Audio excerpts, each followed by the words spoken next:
This next one was sent to CornyDriveThru@gmail.com from John in Londonderry, New Hampshire. In Bret Hart's book, he recounted the story of testing out his idea for the finish of an upcoming match with Yokozuna on a woman he had just slept with. This being Bret, I cannot remember if the woman was his wife or someone else. Any other stories of guys testing their stuff on their partners outside the ring?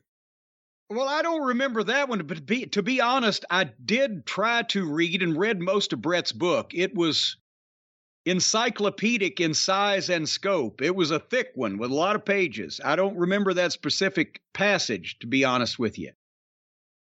I mean, how do I answer this?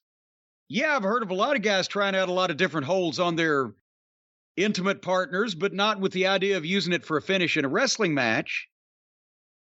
I don't know, and I may chalk that one down to, I do remember from Bret's book that he did go into extra flowery prose when the romantic scenes came up. So I don't know, maybe he was extrapolating there, but I don't, did he say for a match with Yokozuna? For a match with Yokozuna, the finish. God damn, was he with one or both of the Rossetti sisters at the same time? If it was for the finish, you got to think maybe it was Bret getting out of the banzai drop, so maybe the woman was above him. I'm not sure what woman he would have been with that would have been a good stand-in under any circumstances for Yokozuna.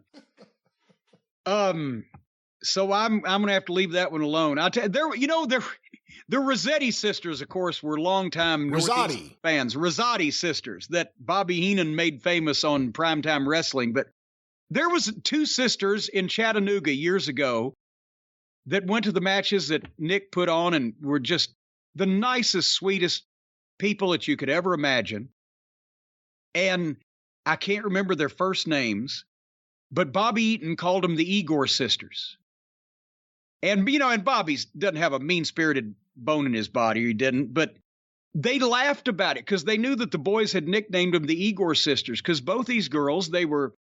No, there was three of them. There were? You knew them? Yeah, I knew the Rosattis. There were three Rosattis. No, I'm talking about the Igor sisters. Oh, no. I think you were the Rosattis. No, the Igor sisters in Chattanooga. They were about 5'10" and probably about 275 pounds apiece. And they both facially resembled, I don't know if you remember this cartoon from the 60s, but Milton the Monster. And the boys named them the Igor sisters, and they were just the nicest, sweetest people, and they were at all the matches. And I just can't help but thinking that Bobby Heenan could have made if they'd have come along. The last time I saw him was when we were down in Tennessee for, I think it was 96 for a pay-per-view. And that's the last time I saw him, but they'd been around for 30 years at that point. Bobby Heenan could have made them TV stars, the Igor sisters from Chattanooga.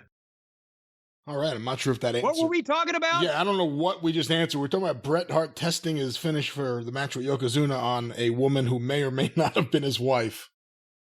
Or may not have been as big as Yokozuna.